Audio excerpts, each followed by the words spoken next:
매주 월요일 개장과 폐장, 이 시간에 또 한 주의 시장을 내다보면서 또 어떤 전략을 펼쳐봐야 될지 알아보는 시간 스페셜 원입니다. 토마토 투자클럽의 김민준 전문가입니다. 안녕하세요. 네, 안녕하십니까. 김민준입니다. 네, 오늘 문을 열고 또 9시 구간대 역시나 변동성은 왔다 갔다 했습니다. 하지만 지금은 강한 모습인데요. 오늘 아침에 키포인트 어떻게 짚어봐야 될까요? 네, 이제 매주 월요일날 제가 스페셜 원을 맡고 있는데, 화요일부터 조금 이슈가 발생할 수 있다. 여러 앨런 재무장관이라든지 제롬 파월 의장 증언, 여러 이제 이슈들을 말씀드렸는데 그 기회를 이용해서 조금 매수를 해보자. 지수 타겟팅보다는 역시나 조금 더 투자 기간이라든지 종목에 확신이 없으셨던 분들은 뭐 손절을 하셨을 것 같고, 금요일날 또 반등을 누리고 오늘까지 또 반등을 누리는 분들은 역시 인내심에 수확물을 거두셨을 것 같습니다. 우선 오늘의 키포인트는 미국의 증시를 좀 봐야 될 것 같은데요. 미국의 나스닥 차트 모습을 보고 계신데 3대 지수 모두 큰 폭으로 좀 반등을 했습니다. 우리가 모두가 알고 있는 지정학적 리스크 봉쇄령 긴축 속도가 빠른데 왜 미증시와 중국 시장만 상승세일까?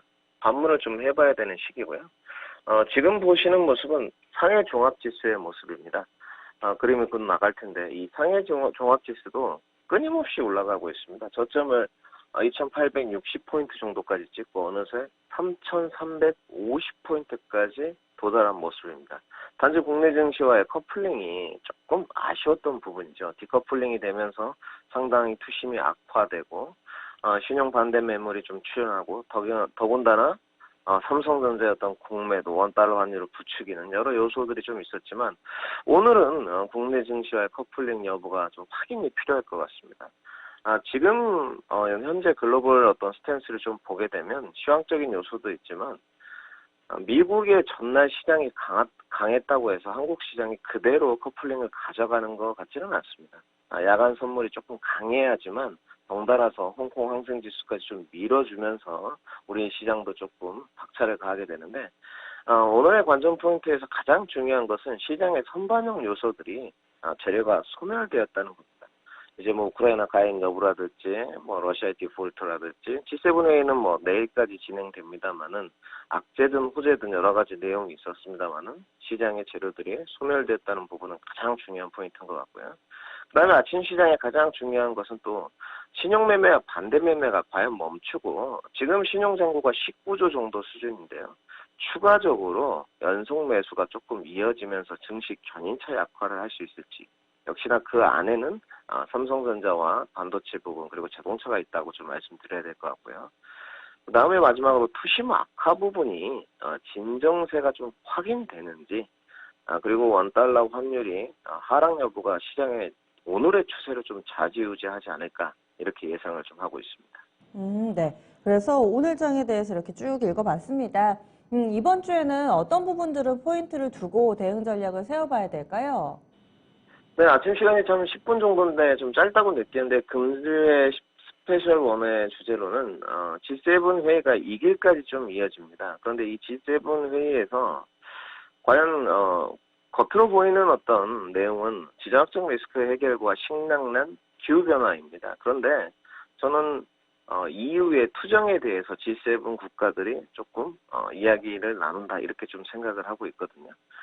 하지만 G7 회의에서 이 러시아와 우크라이나의 지정학적 사태 문제를 어떻게 또 좀 해결할지, 그리고 글로벌 국가의 협력한 방안을 어떻게 조금 이야기와 대담을 나눌지가 가장 중요할 것 같고요. 연동 섹터는 역시나 신재생 에너지 파트가 될 것 같습니다. 오늘 보시게 되면 저도 금방 뉴스를 봤는데 CS 베어링이라든지 무상장 소식이 있었습니다만은 동국 SC라든지 일단 폭력적으로 바람 쪽은 나쁘지 않은 것 같고요. 신재생 에너지로 이어지는 어떤 순환매 섹터들은 계속적으로 좀 바람을 탈 것 같습니다. 태양광이든 풍력이든 수소든. 그리고 오늘 삼성전자 이제 DS 부분은 반도체라고 일컫는데 글로벌 전략회의가 있습니다. 물론 이재용 부회장은 가석방 중이기 때문에 사장단 참석이 안 되고요. 임원 30명이 모여서 테일러 공장이라든지 평택의 P3 중공일에 관해서 논하게 됩니다. 그러면 아무래도 반도체에도 반등이 있겠죠. 그리고 전일 필라델피아 반도체 지수가 좀 디커플링이 되는 그런 아침의 모습을 좀 보여주고 있거든요. 반도체 저가 매수가 금주에는 계속적으로 좀 유입이 되지 않을까 싶고요. 이번 주에는 큰 이슈는 없습니다. 단지 미국의 이제 확정치, GDP가 발표가 됩니다. 예비치, 수정치, 확정치로 나눠져 있는데 이 확정치 발표가 과연 경기 침체로 들어가는 것이냐는 기본 잣대가 될 것 같고요. 저는 이것보다는 다음 달에 있을 소비자 물가 0.75%의 인상을 했기 때문에 소비자 물가까지는 조금 시장이 여유가 있을 것 같습니다. 0.75를 올렸는데도 소비자 물가가 잡히지 않았다.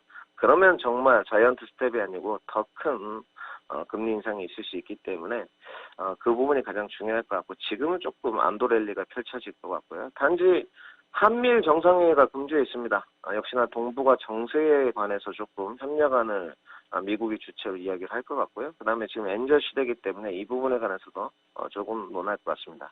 현재 글로벌 시장을 보게 되면 모두가 자국 이기주의입니다.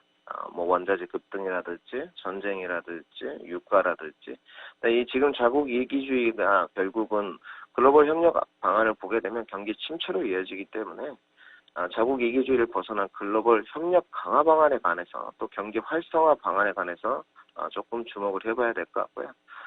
큰 악재는 지나간 국면이다. 이렇게 좀 말씀을 드려야 될 것 같고요. 대외 변수는 언제든 생길 수 있습니다.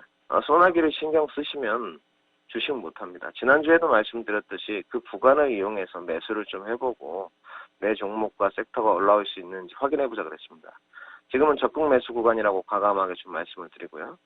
투자를 하시는 분들께서는 내 종목이 투자에 걸맞는지 점검하는 시간, 매매를 하시는 분들은 수급과 매기가 쏠리는 종목으로 금주의 선택을 좀 가져가신다면 그래도 금주 한 주는 조금 더 수익이 풍부한 그런 한 주가 되지 않겠느냐 이렇게 말씀드리겠습니다. 네. 그래서 쭉 이번 한 주 동안의 가이드라인을 좀 잡아봤습니다. 그리고 오늘 아침에 나왔던 내용이 하나 있어서요. 이 부분은 좀 질문만 드릴게요. 러시아 쪽에서 지금 국채 외채에 대해서 디폴트가 선언이 됐습니다. 어느 정도 알려져 있었던 내용이긴 한데 디폴트라는 단어가 주는 무게감이 상당한데 그럼에도 불구하고 지금 글로벌 증시 흐름에는 크게 영향을 미치지는 않습니다. 이 부분은 앞으로도 우리가 크게 신경 쓰지 않아도 될까요? 네, 어제도 이 부분을 질문하신 분이 있으셨어요. 근데 러시아 디폴트 예정에 대해서 이미 예정된 수준이었습니다. 러시아 디폴트 예정에 대해서 간단하게 좀 언급을 드리면, 오늘이 아니고 어제였습니다. 어제였고, 이제, 공식 디폴트 여부가 판정될 예정이었는데 26일 날, 이제, 미국이 5월 말에 미국 투자자들에게 이 러시아 채권 원리금을 계속 상환받을 수 있도록 하는 그 제재 면제를 종료했습니다. 여기서 이제 결정하는 것이 신용파생상품결정위원회라는 곳인데요. 대부분의 투자자들이 디폴트에 가까워진 것으로 알고 있었습니다. 디폴트가 이제 확정될 경우 380억 달러 규모의 달러화를 즉각 상환 요구를 할 수 있는 건데 과연 러시아가 돈이 없어서 디폴트가 됐느냐 이렇게 고공 유가 행진을 하고 있고 인도에 에너지를 많이 팔았는데 저는 그렇게 보지는 않습니다.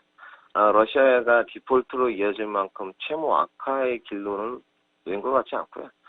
서방 국가의 제재가 오히려 실패했다고 좀 보여지고 있고요. 조금 더 장기화된다면 러시아에 분명히 충격파는 있을 수 있습니다. 그렇기 때문에 EU가 우크라이나의 가입 여부를 좀 논한 것 같고요. 어떤 방식으로든 디폴트가 이루어지더라도 큰 영향력은 없을 거라고 저는 좀 생각을 하고 있고 러시아 또한 이것을 모기로 해가서 조금 더 우크라이나와 협력안을 진전할 수 있는 방안을 만들지 않을까 생각을 하고 그 근거가 무엇이냐 합리적인 이유가 오늘 글로벌 증시를 보고 신흥국 증시를 보게 되면 이미 악재가 선반영되었고 러시아 디폴트가 있지만 증시는 반등하고 있다는 요소입니다. 시청자분들은 러시아 디폴트에 대해서는 크게 신경 쓸 필요는 없고 이미 중동에 넘어가는 사우디로 넘어가는 조 바이든의 유가도 이미 다 정해졌습니다. 7월, 8월 68만 배럴을 증산하기로 한 것도 합의가 되었다까지 전해드리겠습니다. 알겠습니다. 그러면요, 오늘은 장 마치고 나서 한 번 더 뵙겠습니다. 말씀 고맙습니다. 네, 감사합니다. 네.